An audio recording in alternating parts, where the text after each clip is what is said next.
or something out in my 40s, right? Yeah, man. Do a sit up or maybe Yeah. maybe only 5 chocolate cookies next time. There you go. Yeah, just That's what I'm you thinking. start scaling back every year. Yeah, Yeah. that's the plan.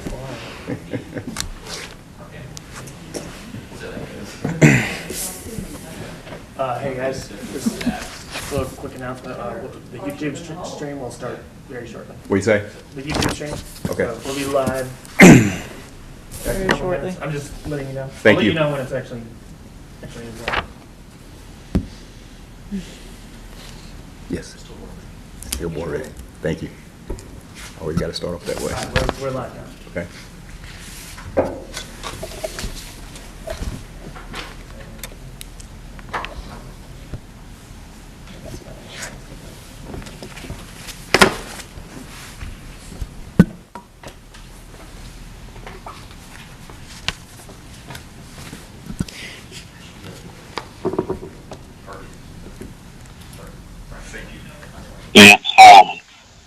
Is now joining.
Make me a joke first to kick off. Yeah, of course.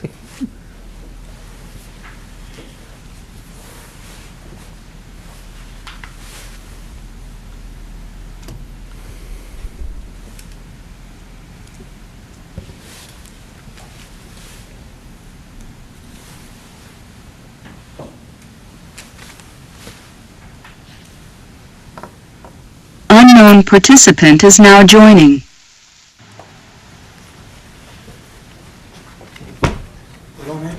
Good. Birthday boy. Yeah. There was a lot of, at least virtual, love. Yeah, it's a lot of fun. Yeah. It was a total surprise, mostly a total surprise. Good. Mostly. All right. I will now call to order our regular scheduled Apex Town Council meeting for April 21st, 2020. And I want to welcome those who have joined us by live stream via YouTube. And we do have all of our council members here tonight. We have one Mayor Pro Tem attending virtually. And Mayor Pro Tem, if you could announce yourself. Good evening, everyone. Thank you, Mayor. All right, thank you. We'll start our meet with an invocation, and I want to first read this statement. The town of Apex values and celebrates diversity and inclusion. We see diversity as a strength that binds our community together. Inviting members from different faith communities to deliver an invocation at the beginning of our council meetings supports this unity. Recognizing that not everyone practices the same traditions, we welcome you to have a private moment of silence during this time. And at this time, I would like to call on Councilwoman Cheryl Stallings for delivering our invocation. So if you would. Happy to. Thank you. We give thanks for this day and for this opportunity to gather, either physically or virtually, as we conduct business on behalf of our citizens in town. We ask for wisdom and guidance, open hearts and minds, and a collaborative spirit as we work together for the greater good of our community. We offer up much gratitude for those who are on the front lines daily during this COVID-19 challenge, our town employees, first responders, healthcare workers, scientists, grocery store workers, and delivery drivers. We are also grateful for this town and our residents who are working tirelessly to support one another in so many different ways. These times are not easy and have caused many transitions, adjustments, and losses. We ask for comfort, strength, and patience for our staff and citizens as we continue to work together and make decisions in the interest of public health, public safety, and the economic well-being of our neighbors. To those who can continue to give, we ask that they be led to give. For those who need help, we ask that they be led to the right resources for help. These things we ask in the name of the one who transcends and transforms, binds us all together, and calls us to work for peace and justice in our world. Amen. Amen. Thank you so much. If you would join me in the Pledge of Allegiance. I pledge allegiance to the flag of the United States of America and to the republic for which it stands, one nation, under God, indivisible, with liberty and justice for all. All right. Again, thank you everyone for being here. Thank the staff for being here and setting us up with the virtual communication tonight as well. So what we want to do now is move through the agenda. We'll start with the consent agenda. And all consent agenda items are considered routine to be enacted by one motion with the adoption of the consent agenda and without discussion. If a council member requests discussion of an item, the item may be removed from the consent agenda and considered separately. So I understand we do have some add-ons tonight, so. Yes, Mr. Mayor, there are two add-ons that are in front of you in the council. You've received these electronically as well. So there is a add-on consent item for a cemetery refund, the amount of $1,500.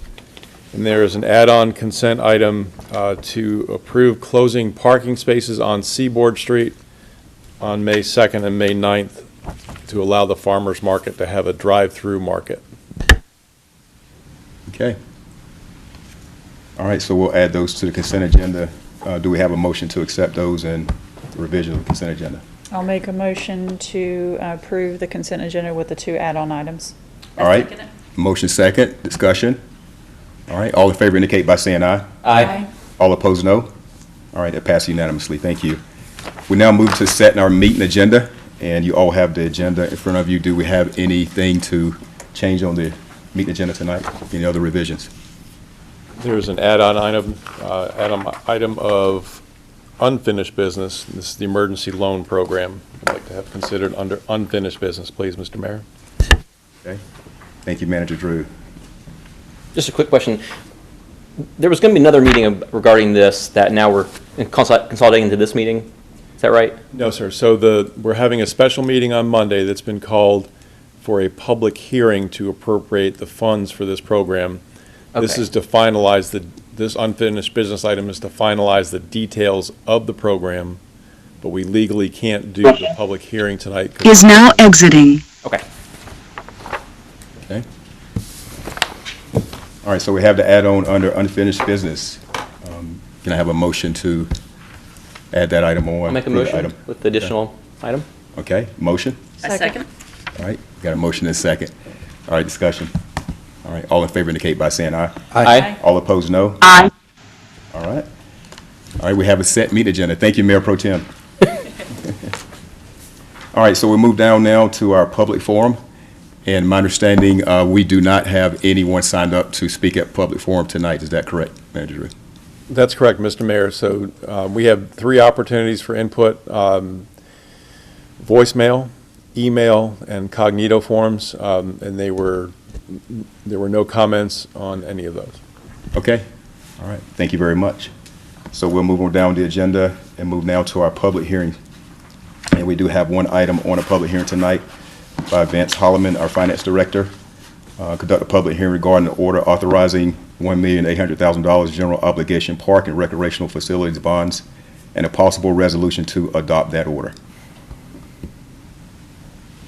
Thank you, Mayor and members of the council. This is Vance Holloman. Can you hear me adequately? You're a little bit garbled, Vance.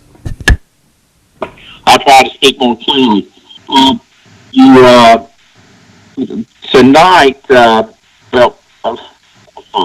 the April 7th council meeting, you adopted a preliminary resolution concerning the issuance of $1.8 million of general obligation park and recreational facility bonds. Tonight, you're being requested to issue a final order authorizing the issuance of those bonds. Prior to doing that, though, you must hold a public hearing.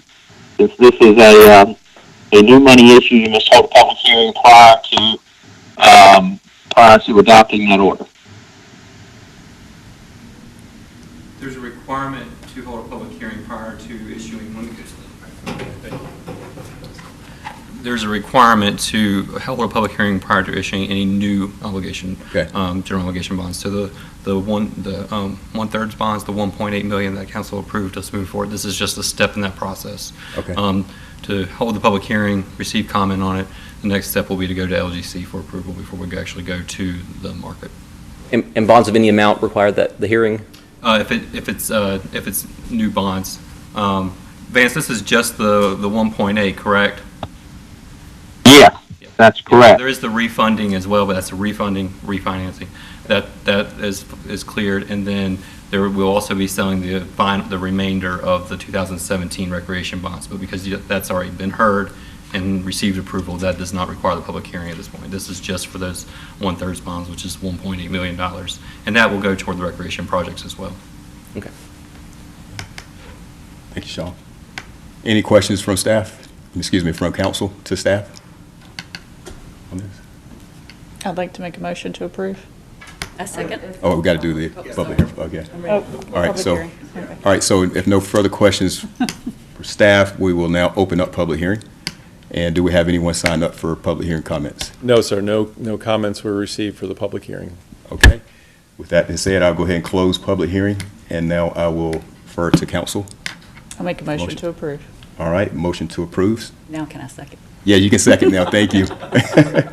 All right. Discussion.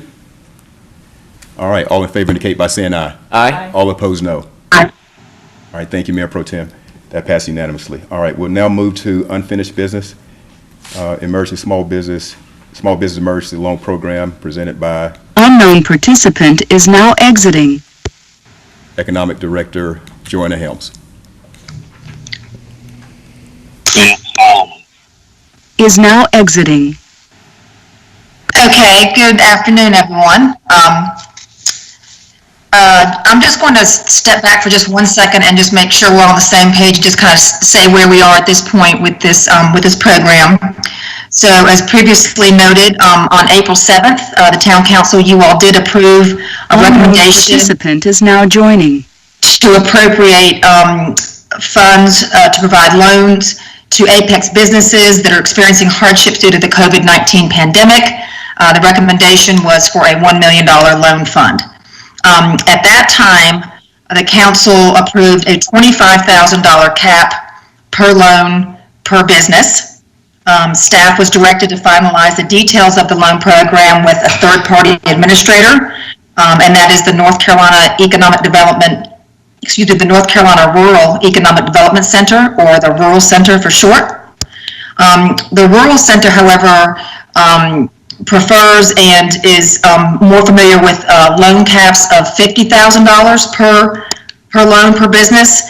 And this is important to note since there are Apex businesses already in their pipeline that have applied for loans that could be in excess of 25. Specifically, the average loan ask is around $37,000. Therefore, we recently came back and we added this item to your agenda. We added the $50,000 cap for you to consider tonight. However, even more recently, in conversations with the Rural Center, we talked through multiple scenarios of how a loan cap could be determined.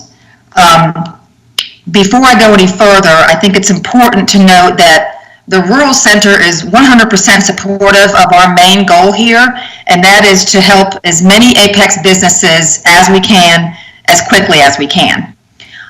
They want to be flexible somewhat in this process with us, and they note that we really need to look at addressing the goals of what we're trying to achieve here as opposed to setting a bunch of restrictions. So what you were sent early this morning was a one-sheet document entitled Scenarios for Funding Cap for this program. Does everyone have that sheet tonight in front of them? Not in front of me, but. Yes. Yes. Okay, great. Okay, great. I just want to make sure. And so what I want to do is just take a minute and just go through these 3 different scenarios and let you ask any questions you have. Also with us tonight, I believe on the phone calling in is Barry Ryan. He is Vice President with the Rural Center. So if there's anything that I can't address, he is certainly here as a resource as well. So scenario A would be that there's a $50,000 cap on the loans for each business. As previously stated, there are multiple businesses already in the Rural Center pipeline. The Rural Center anticipates there'll be a handful of those that will make it through the cutoff to be considered under the North Carolina Rapid Recovery Act. Of the remaining ones that are still in the pipeline, those will be prioritized for the Apex funds. And then any businesses that apply once this program is announced and goes live could also receive up to $50,000. So that would be $50,000 available to those already in the pipeline, up to $50,000. And again, that's going to be on the very high side. Most are not going to ask that much, and most won't qualify for that much. But again, $50,000, up to $50,000 for those already in the pipeline, and then those businesses that apply once this program is officially announced and launched, those businesses could apply up to the 50 as well. So that's scenario A. Scenario B would sort of split that in half, whereby those applicants already in the pipeline would have ability to, or those loans could be funded up to $50,000. And then any new ones that came in as a result of this program being launched would be at the $25,000 cap. And again, the 50 because there are several in the pipeline now that are above the 25. And then scenario C is sort of the new one that Mr. Ryan and I discussed just yesterday, just very recently, and that was, what if we just did a $25,000 cap for everything? Kind of, again, going full circle here, we understand things keep evolving, but go to a $25,000 max for all businesses. Those that are already in the pipeline and have their applications in would be informed, hey, Apex has just appropriated $1 million. The cap is 25. You have 2 choices. You can revise your application to only ask for the 25 and have access to those funds, assuming you qualify immediately, or you can take your chances and wait for any federal funds that might come into the Rural Center through another program. So that would be for those already in the pipeline.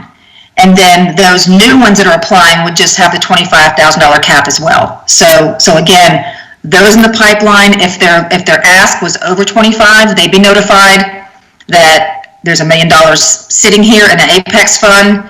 We know your ask was more than 25, but what we're telling you is the cap is 25, and if you want to have access to that pretty quickly, revise your application. If not, you can wait and take your chances on federal.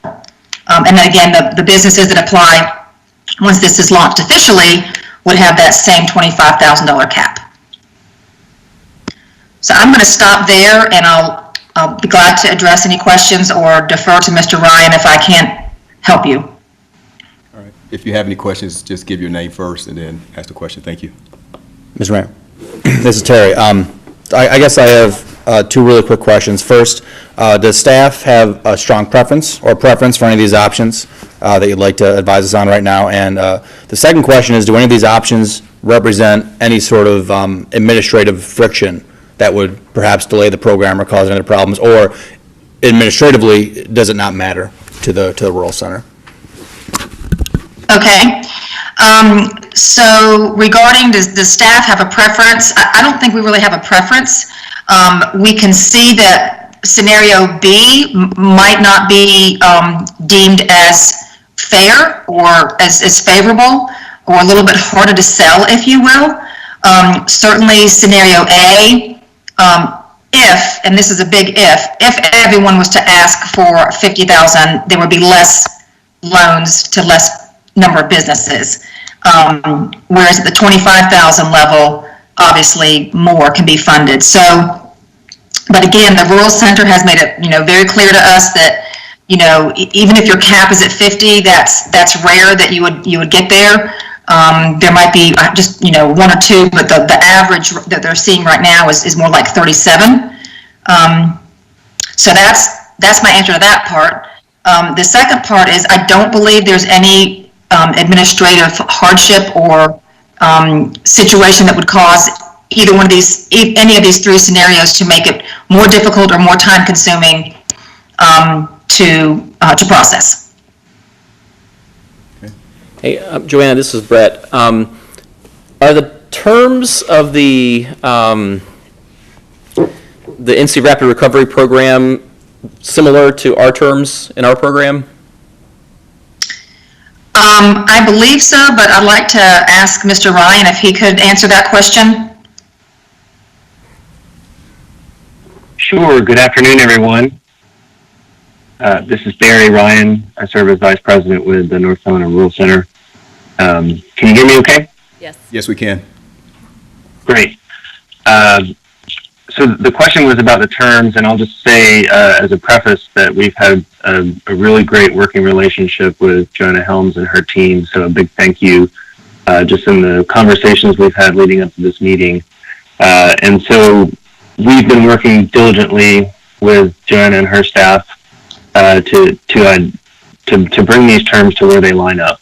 And so based on what the council passed at the last meeting and what we've discussed to point or to date, we feel that the terms are aligned and they have shared values and shared expectations for what we want to achieve.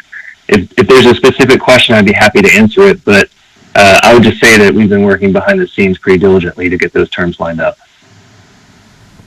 I have a question, Ms. Helms. This is Cheryl. If a business is awarded through the Golden Leaf funds, does that then prevent them from applying to the Apex program? Right. So there are a handful of businesses that are most likely going to get funded through the Golden Leaf, and so that would be their one shot at funding through the Rural Center and the funding sources that the Rural Center is managing. So they could not come back and ask for another loan at the Rural Center through the Apex funding. Thank you. And just for follow-up, this is Cheryl again. For those who do not meet the criteria through the Golden Leaf funds, they're going to get priority, or they can clearly apply for our loan program, correct? Well, I believe it's not so much that they didn't qualify as in the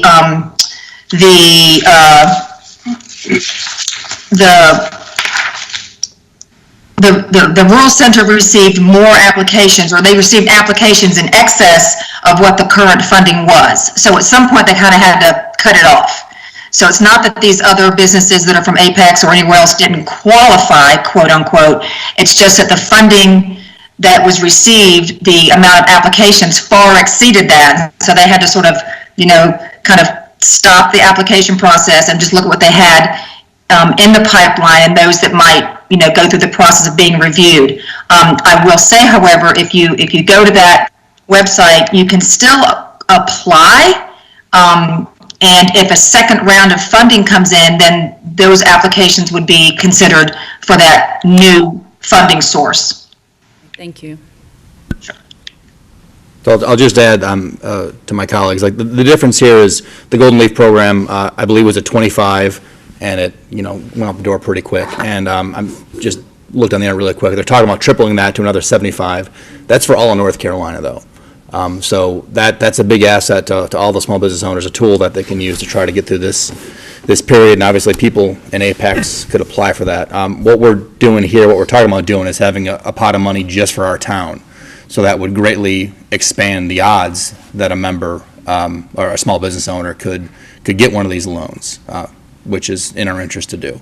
So, I mean, my only real concern, Ms. Helms, was what I tried to sort of articulate over email is I don't want this million to push Golden Leaf funds out of Apex and have there not really be a difference in the amount of aid, the total amount of aid from any source that small business owners in Apex are receiving. That doesn't really, it wouldn't really accomplish our goals. That would just sort of, it would help North Carolina as a whole and Apex to a little bit to make this the net program from 75 to 76. But really what I want to do here is as you know, the government of Apex and representing the taxpayers and the residents to try to really give a leg up to our small businesses that are located in town. Does that make sense? Do you think my fears are justified at all, or is that not how this really works? If someone applies, are they going to be directed first to this program, or would they apply to the Golden Leaf as well, and then have this just meet the unmet need of the state program? Well, I'll attempt to answer that, and Barry, please chime in if I get a little sideways. But so those businesses that are from Apex that applied for the North Carolina Rapid Recovery Program, which was funded by Golden Leaf, there are several of those that they'll know very soon that they are pretty sure that they're going to get funded. So they'll be funded through federal funds, and they'll kind of be, you know, they're done, if you will. Then there are others that are in the pipeline that could be eligible, that could qualify, et cetera. It's just that there's no more funding left, because that funding has all been depleted, or will be because of the amount of applications in. So those Apex businesses can be considered for this Apex loan program. And then let's just say it's 30 days from now, and we have completely awarded all the $1 million in the Apex fund, and the federal government comes in, or some other source comes in and funds funds the Rural Center. Then any Apex business or any other North Carolina business that has not received any funding yet can apply for those funds that are going to be managed by the Rural Center, whether it's Golden Leaf or some other source. Did I get that right, Barry? Yes, I think you did a good job explaining the timing of the funding. And so I think the questioner outlined what we expect. We have received funding from the Golden Leaf Foundation and a handful of other funders to support this program. We anticipate that funding will run out in advance of receiving a larger state appropriation, which we do not know whether we will receive yet. And in between those two larger funding sources, if we have a dedicated fund from the town of Apex, we'll be able to prioritize and make sure that those businesses continue to have access to the program. So the way this is Terry again, the way I want to think of this is us kind of filling in on the back end of the existing program once that runs out of funds. We don't want to compete with them and have both windows at the same time. We want people to apply for the state program when it's available. When that's gone, then we're going to come up, in this case, we're coming with another $1 million on the back end of the existing program. And if the state does appropriate additional funds, I think we should, hold off reappropriating here until that's done to see what the unmet need is there for our residents. That makes sense. Okay. So this is Nicole Dozier. May I ask a question? Yes, ma'am. Can you all hear me? Yes, okay. So these questions are for Barry. I think you pretty much answered one of mine, but my question was related to the federal stimulus package 4 or the state's pandemic package. So, how will we stay abreast on those, and how will people know? So we're going to have some kind of communication, open communication between us and our constituents on what could be coming down, is the first question. And then the other question is, if we choose scenario C, and there needs to be a re-app or revision, how laborious, I guess, is that? Can they just change a number, or does it need to be a lot more paperwork? Two good questions.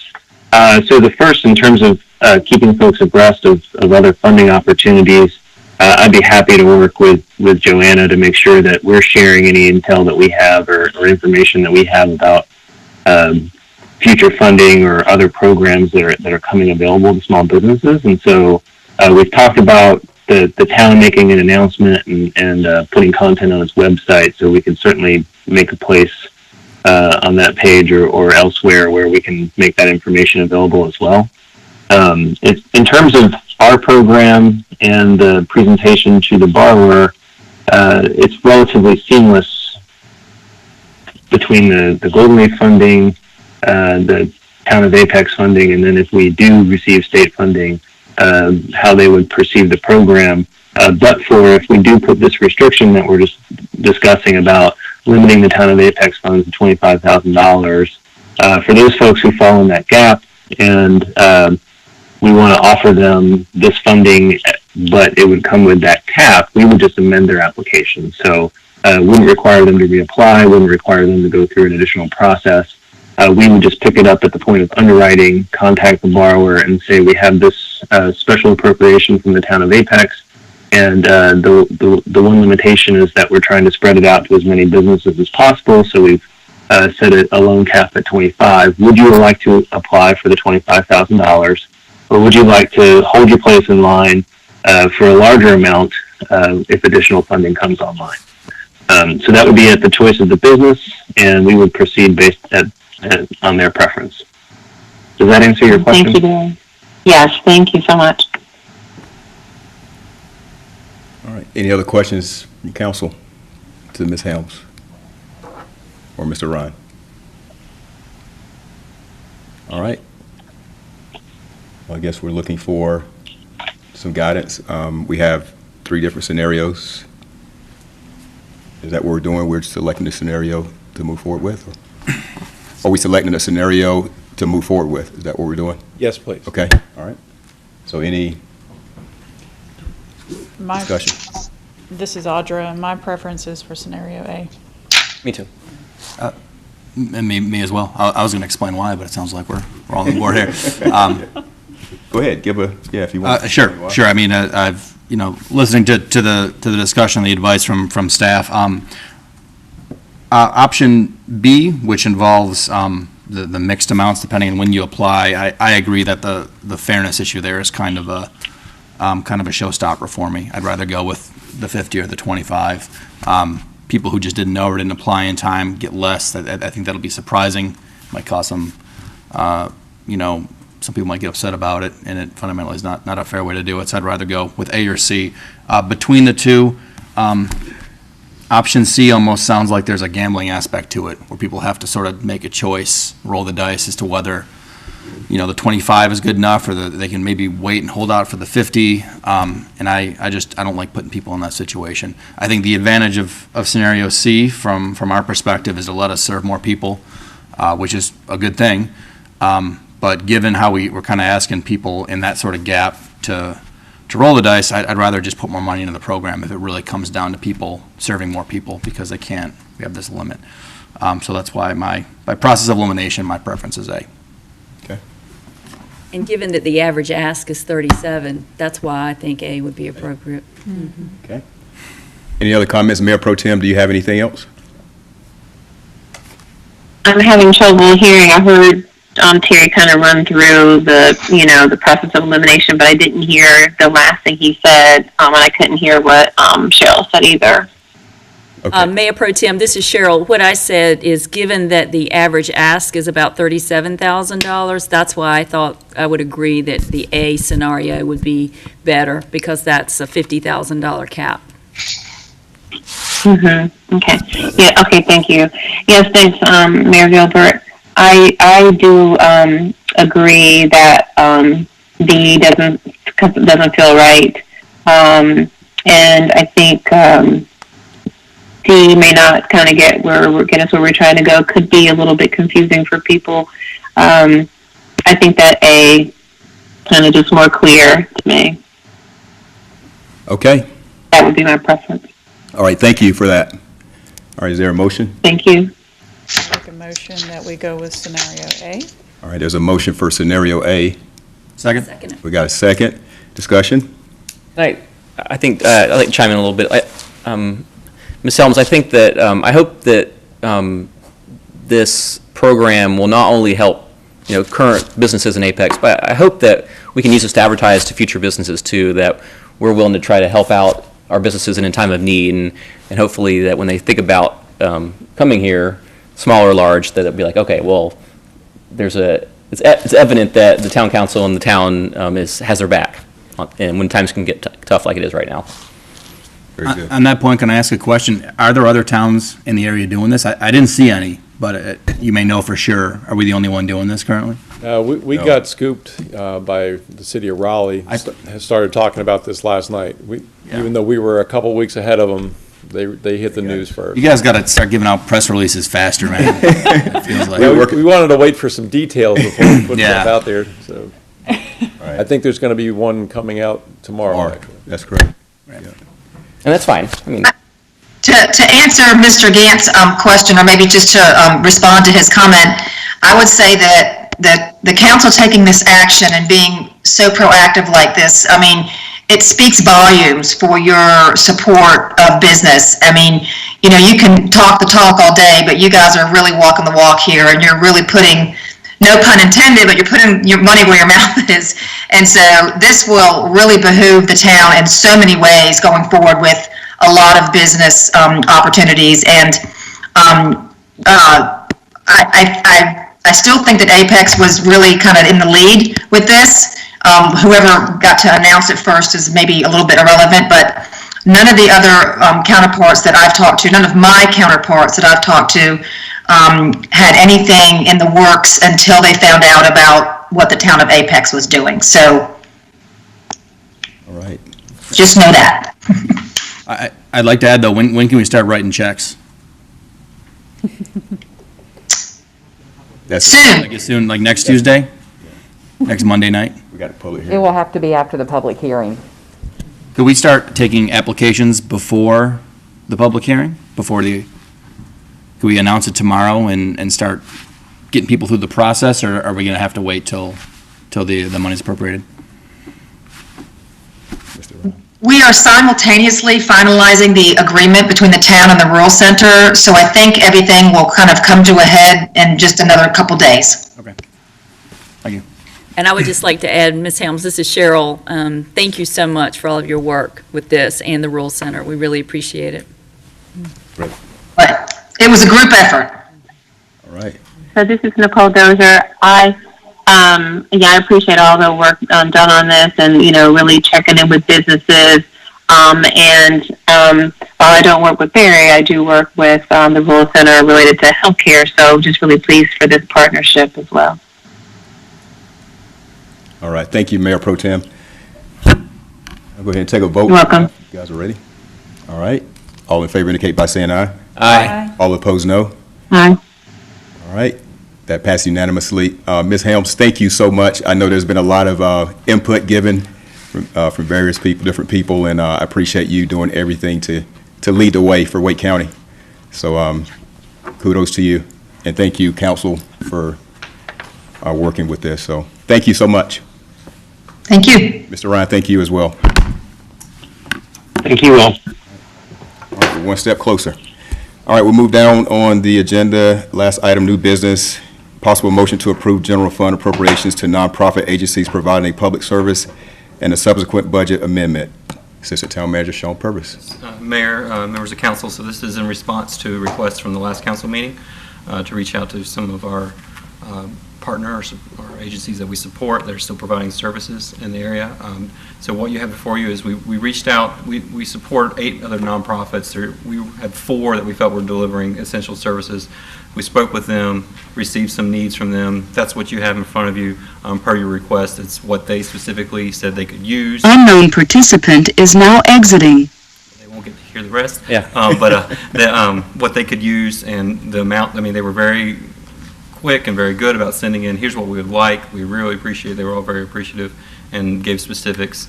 So what you have before you is the recommendation from council. I tried to provide a matrix so you could see everything that was requested.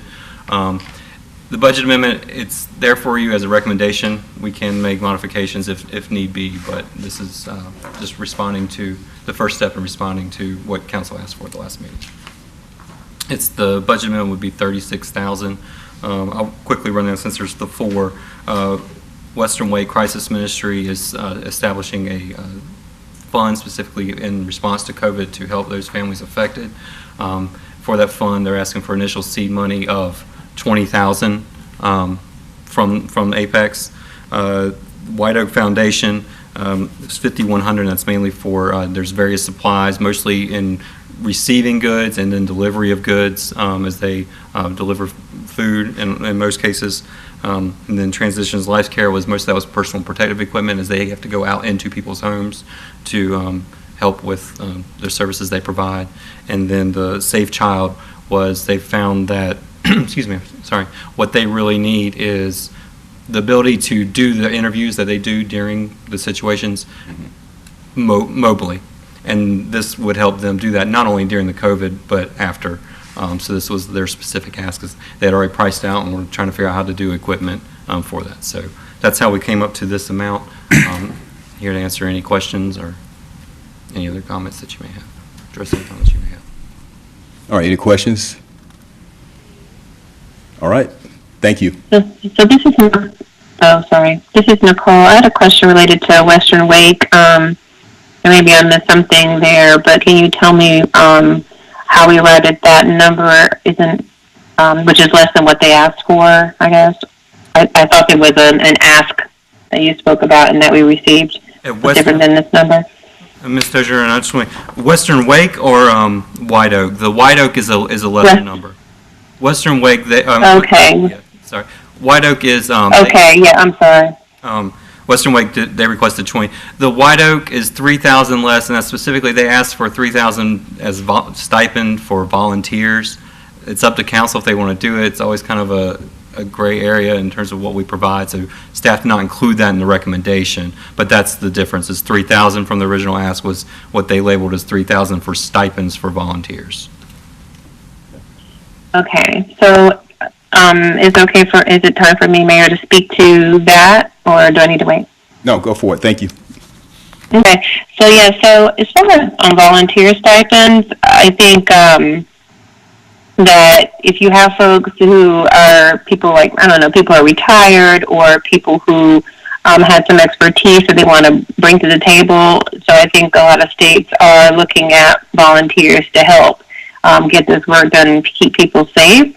And doesn't mean that volunteers, because they're available, that they're, wealthy or, so it could, I think we should think about, people who are giving of their time to respect the time. And if they do need support to do that, then I think we should consider honoring a volunteer's time if they need support.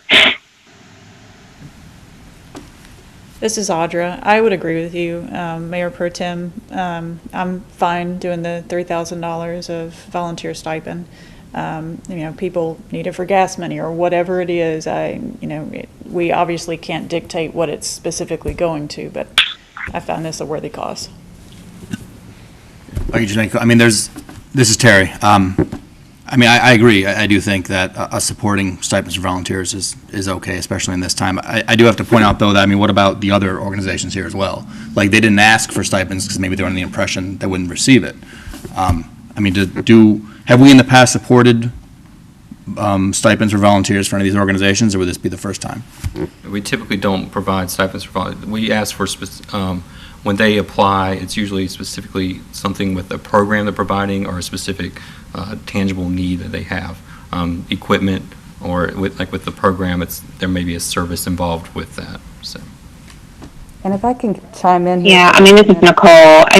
I feel like in this situation with the health crisis, and it's a different level, and I think trying to support, if White Oak is saying that this is what they like to have, then they know they've identified, they're pretty much experts in this, is what I understand.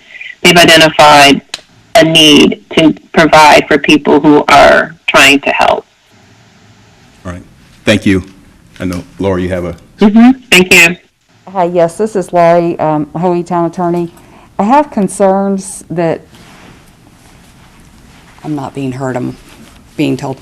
Okay, I have concerns that we need to be careful. We have have constitutional provisions about exclusive emoluments, and we cannot be giving gifts to persons. And so any of these nonprofits who are receiving funding, they need to be providing a service for the town that the town could otherwise provide.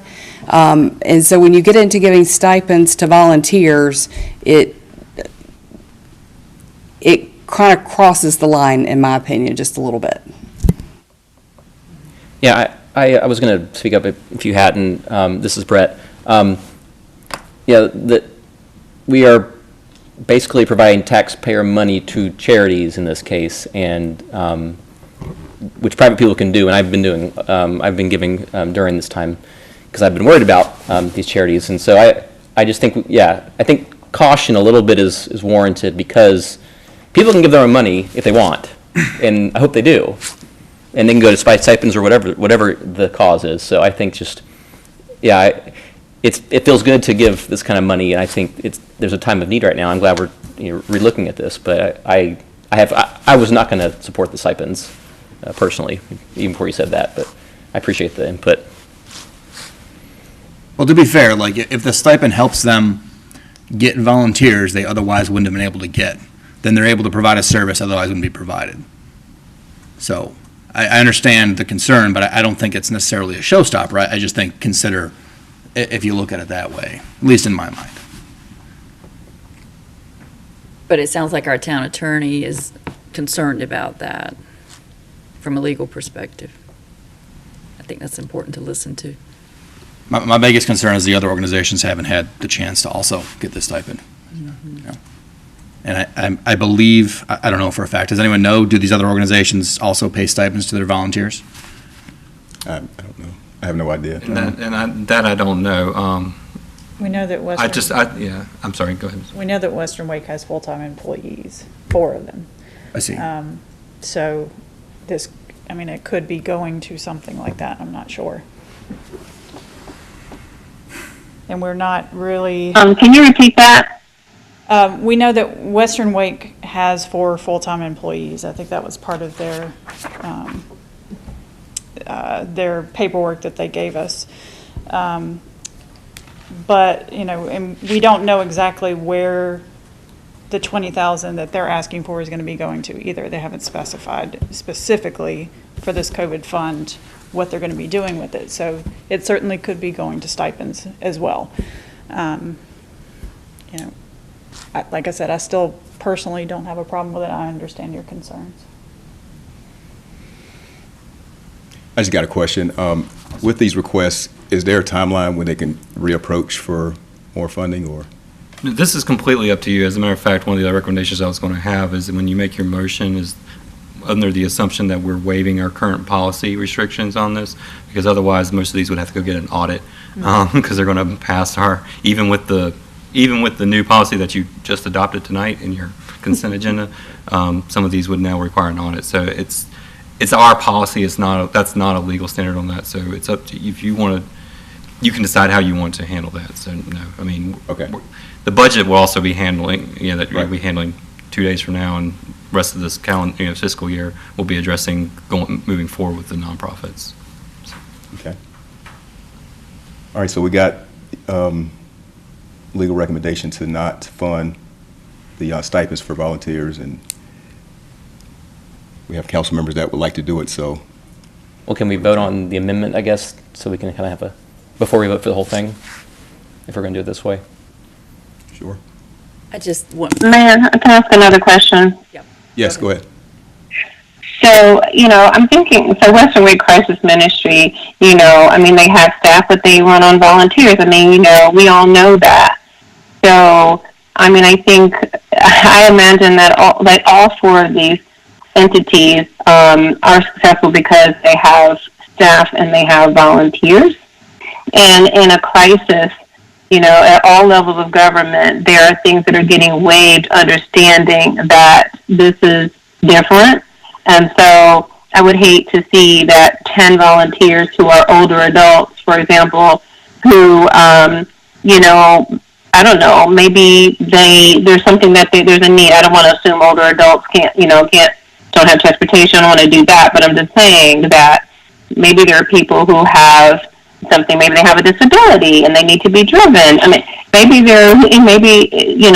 we might be supporting people who can actually help us get the work done. That then supports the people in Apex who, some for the first time, are hurting. And so I think we need to think about that.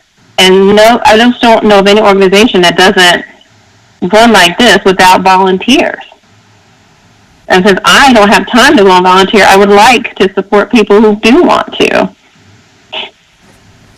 Okay. Thank you for those comments.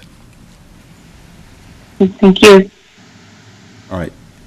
I have a comment. This is Cheryl. Is there a way we could put some language in this to say that maybe that would be waived given that we're dealing with a pandemic as a waiver? Is that possibly that language could be a part of this? Legal.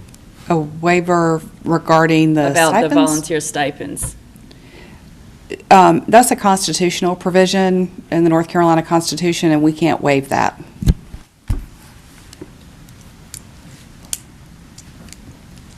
Okay. All right. What we'll do is go ahead and just take a motion for approving the actual amendment right now. Can we do that? And then, As written? Okay. let's go ahead and do that. Hold on, I'm confused. Are you speaking about amendment to what we have before us? Yes. The budget ordinance. Or the budget ordinance as written, which is for the $5,200? That was the amendment. Is that what we're looking for? Let's do the ordinance. That's my recommendation, but any other? So Mayor, you're concerned about the issue as well, about the constitutional issue? Yes, I am, and I know there are some other things being worked out in the community for this organization that will probably provide more than enough relief for what they have the need for. Could I ask what the consequences would be if this was challenged and went to court, or I guess it's this decision that I find difficult because I don't know exactly what we might be getting into if there's some muddy waters here. Yeah, I'm not sure. I'd rather not give any further legal advice in open session, but if you'd like to go into closed session, we could take legal advice in there. But what I don't want to do is further delay funding for these organizations. They really need it now. If we could just work on what we have in front of us, and then we could, again, have some other channels to provide that relief.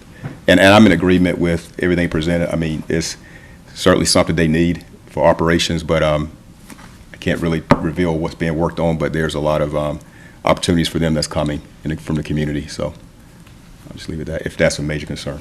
That's good to hear, though. That's good information to know. Yeah. Okay. I'll make a motion to approve the item as presented. Okay, we got a Currently. motion to approve the item as presented. I second it. All right, second. Discussion? All right, all in favor indicate by saying aye. Aye. All opposed, no? Aye. All right, that passes unanimously. Thank you very much. All right, no closed session, no work session. Any other discussion before we close? Adjourn. All right, again, thank you everyone for attending tonight. We are adjourned.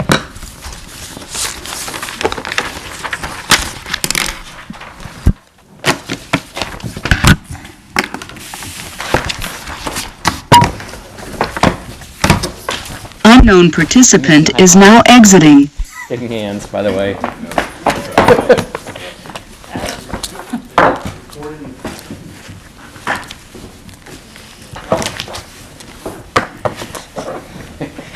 You never pick these less than 1 hour meetings with some long ones later. No.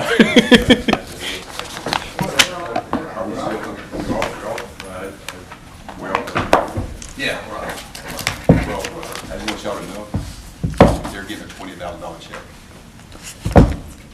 I'm glad you said what you did, even though you couldn't give details. Right. That's good to know. They do, yeah. Thank you. Yeah, we got, Sean, you seeing the rankings for football recruiting right now? No, I knew we were pretty high. Number one, if you look at the class, we're on is Ohio State. Number two is North Carolina.